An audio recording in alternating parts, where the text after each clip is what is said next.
Hello, what's up guys? Welcome po sa aking YouTube channel. Ako nga pala yung Kuya Carl. So ang date po ngayon is right now is September 1, 2025. So right now is Labor Day po ngayon guys. So happy Labor Day po sa inyong lahat guys. At ngayon po ay long weekend, walang pasok ngayon.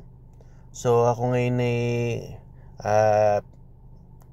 nagre-relax po ngayon at nagba-vlog ngayon at nagkaroon ako ngayon ng time para mag-vlog dahil walang pasok. So titingnan natin yung update natin ngayon sa aking Wealthsimple portfolio, saka re-reviewin din natin kung magkano yung kinita ko itong buong month ng August. So, tingnan natin yung distribution ng nakaraang linggo. Punta tayo sa globenewswire.com. Ito sinasabi nila, Yieldmax ETFs announces distribution on SMCY, Winter, ULTY, MISTI, LGY, and others. So, ito sa weeklies, GP 0.3964, GPTY 0.2917, LFGY 0.4470, UDTY 0.2833, RDTY 0.4502, SDTY 0.1900, ULTY 0.0949, YMAG 0.1180, YMAX 0.1372. Tapos dito na tayo sa monthly, AIYY 0.1177, AMC 0.4903, Appli 0.3465, DISO 0.3359, MISTI 1.0899, SMCY 1.3081, Winter 2.1976, XYZY 0.4329, and YQQQ 0.2361. So yun guys yung group D sa Yieldmax ETF. So itong group D na to, nagbayad siya ng August 1st saka August 28. So dalawang beses siya nagbayad itong August. So i-look up natin yung ating Wealthsimple portfolio. Tingnan natin kung ano nangyari.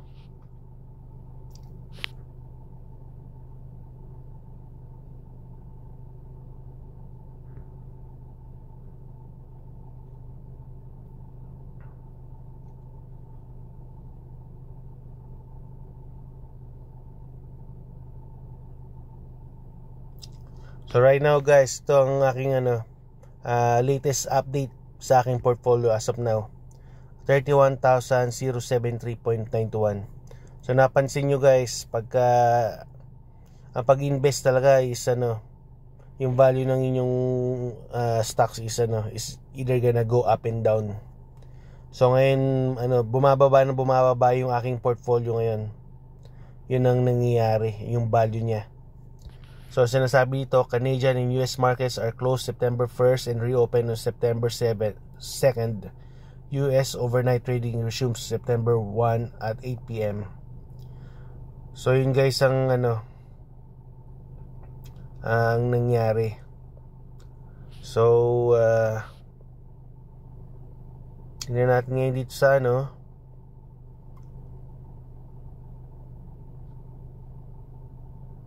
yan. So, basahin natin to. Published 3 days ago. Last week in markets. Week August 25, 2025. It was a choppy week for markets as investors wrestled with economic signals. A strong US GDP report sent stocks rallying to a new all-time highs midweek. But the optimism was quickly tempered by a key inflation report that reignited fears about persistent price pressures. Here are the highlights. Nvidia's earnings underwhelmed investors. The company's highly anticipated earnings report slightly disappointed when its key data center revenue comes in softer than expected, causing investors to question whether the pace of AI investment is moderating. Strong US GDP reports fuel midweek rally. Stocks jump on Thursday after a GDP report showed the US economy was in better shape than expected, a sign of economic strength that pushed the S&P 500 to new records. Sticky inflation doesn't derail rate cut hopes. Despite coming in line with expectation, a key US inflation report on Friday quickly cut the rally short as it showed inflation remains stubbornly above the Fed's targets, though investors still held on bets for September rate cut. Canadian GDP reports show signs of contraction. In contrast to the strong US data, Canada's latest GDP report showed signs of weakness, with a contradiction much weaker than anticipated as US tariffs negatively impacted imports. Why it matters? Interpreting economic news has become a major challenge for investors. This week showed that markets caught in a debate. Is good economic news truly good because the economy is so strong? Or is it bad because it means central banks have no reason to cut rates? For now, investors are confident the Fed will cut in September, but the push and pull between growth optimism and the path for interest rates is likely to keep markets volatile. So yun guys ang news ngayon. Up and down pa rin ang stock market. So ngayon down ngayon dahil masyadong volatile ang stock market ngayon dahil sa Trump tariffs. So it is what it is guys. So ganun talaga. So lahat ng mga shares ko bumagsak yung value niya. So in paper I lost money, pero unrealized loss yan eh. So in paper wala na ako, pero as long as hindi mo bibenta yung shares mo, hindi ka pa rin nawawala ng pera kasi ina-harvest mo yung dividends na binibigay nito every month. So focus ko dito is yung aking growth stock, yung XEQT sa TFSA, tapos sa RSP. Ang focus ko is yung VTI, yung aking mga growth ETFs, yan VTI. Tapos dito sa FSSA,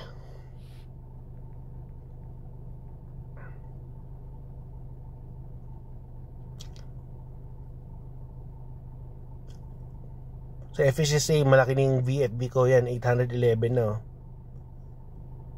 Yan. Kumbaga, kailangan combination ng growth at saka income. Itong non-registered margin ko, medyo tagilid tayo dito ngayon dahil margin held is good.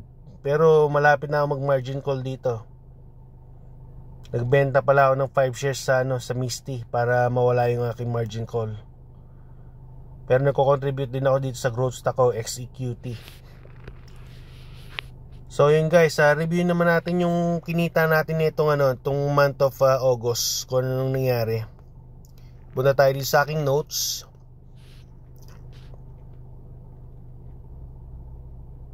Yan. So ito, nakalculate ko na kung magkano yung kinita natin. Yan. So dito na tayo ngayon. Carl Dividend Income, August 2025. So sa Group D, August 1, 2025, tinotal ko na lahat to. So kinita natin sa RSP 434.26. Tapos dito sa TFSA naman, kinita natin 381.85. Yan, tinotal ko na lahat to. Yan, minus 15% tax. Tapos FHSA, yan, 2135 total FSA. Then margin is 5705. Tinotal ko yung Group D. It adds up to 894.51. Tapos dito naman sa Group A, August 7, yan, total RSP is 3735. Tapos dito sa TFSA, total din is 3305. And then FHSA, total is 1283. Then margin, I only got 170. So total ko sa Group A is 8493. Tapos dito naman tayo sa Group B, August 14, 2025. Total RSP ko 7873. Tapos dito sa aking TFSA ko, ang total TFSA is 6890. And then FSSA, total is 1809. Tapos dito naman tayo sa margin, total is 176. So in-add up natin lahat ng Group B, RSP plus TFSA plus FSSA plus margin. Yan, nakuha natin na total is 167.48. Then punta naman tayo dito ngayon sa Group C, August 21, 2025. Total RSP ko sa Group C is 5291. So bumaba yung natin, yung Group C natin. Laki ng binaba kasi binayad lang nung sa Kuni parang 33 cents lang yata ang binayad niya per share. Kumpara nung nakarang nung July, mas malaki yung bayad. Ngayon mababa lang. Yan. Tapos yan, TFSA ko 4790, FSA 1462, sa margin 170. So total ko sa sa Group C is only 117.30. Tapos dito naman tayo, yung Group D naman, dalawang beses nagbayad yung Group D. So nagbayad ulit siya ng August 28, 2025. Yan. So RSP 409.04, and then TFSA I got 361.15, FSA 2124, tapos margin I got 161. So total margin ko lang is 4793. Tapos inadap ko lahat yung Group D. Yan, I got 839.36. So total income natin July, hindi to July, August dapat to. Total income August 2025 equals to Group D plus Group A plus Group B plus Group C plus Group D. Kasi dalawang beses nagbayad yung Group D, di ba? Yan, 894.51 plus 8493 plus 167.48 plus 117.30 plus 839.36. So in total I got 2,103.58 USD. Yun ang aking nakuha. So pagka kinonvert mo yan sa Canadian dollar, 2,103.58 times 1.38, so I got 2,902.94. So yun ang nakuha ko guys itong month ng September. Ng month ng August. So kung hindi nagbayad ng dalawang beses yung Misty, siguro mababa lang yung payout ko. Pero nagbayad siya ng dalawang beses So not bad tong kinita ko, okay siya. Kahit na mababa lang yung payout ngayong August dahil sa bumagsak yung yung stock market, okay pa rin dahil nakakuha ako ng 2,902 itong month of August. So reviewin natin yung punta tayo sa aking Google Sheets.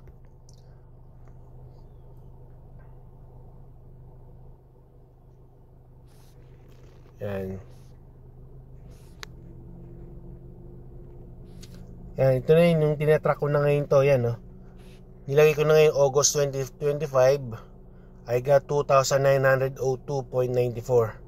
So kukumpara natin sa mga nakaraang buwan. Nung nakaraang buwan nung July, kumita lang ako ng 1840. So malaki yung tinaas natin ngayon, 2,902, kasi thanks to the 2 payments of Misty. Yan, kaya tumaas yung ating income. Pero overall talaga mababa yung kung hindi dalawang nagbayad yung Misty, mababa siguro yung aking ang aking payout. Pero okay na rin to. Let's see sa next month kung ano mangyayari. Kasi usually talaga month ng August and September talagang historically is nagda-down talaga ang stock market. Tapos tingnan natin yung aking yung aking total return. So inadapt ko na rin yung mga total returns sa So ito bini-breakdown ko yan. Nilalagay ko sa sa spreadsheet sa Google Sheet. Yan, August 28, yan sa TFSA. total return ko 87% total return. So ano, 87% na nakuha ko na yung ano, yung ininvest kong pera dito. Tapos dito naman sa RSP, I got 88% total return. Yan. Yun na yung total yan. At sinasabi dito, total dividends paid yan. 8,481. Tapos sa RSP, 8,292. Ang ininvest ko talaga dito is 9,726. So malapit na ako makuha yung pera dito sa Misty. Tapos sa NBDY, punta naman tayo dito sa NBDY. I invested 1672.43. I got sa dividends 643.76. So I only got 38% total return. So matagal pa ito bago tayo mag total return. So, tapos dito naman tayo sa punta na naman tayo dito sa Coney. Yan, Coney. So nag-invest ako 1827, I got 1191 sa dividends. Total return is 65%. So hindi pa tayo nakaka 100% total return dito sa Coney. Tapos sa Tesla naman, 805 yung ini-invest ko, tapos I got 429 sa dividends. So 53% pa lang ang aking nakukuha sa total return. So ano lang talaga, pagka nakuha natin yung money natin, yung susunod na na kinikita ng dividends is already free money. Kasi nakakuha mo na yung ininvest . So malapit ko na makuha itong dito sa Misty. I got already 87% of my money back. So pagka nag 100% return, total return of investment na to, yung susunod na to, free flowing money na to. So yun ang ating nintay guys, na mag 100% yung makuha natin yung ating return of investment. So ito lang guys yung aking update for today, and I hope na I'll see you guys sa aking next video, and take care guys. I just wanna let you guys know na I'm not a financial advisor, I'm just a amateur investor. So lahat ng mga vlogs ko dito is only for entertainment and informational purposes only lang, and you guys need to research and study carefully, lalo na sa pag-invest sa stocks and cryptocurrencies. And I'm not responsible for your investment guys. And hanggang dito na lang guys. Take care, God bless, have a good day, bye.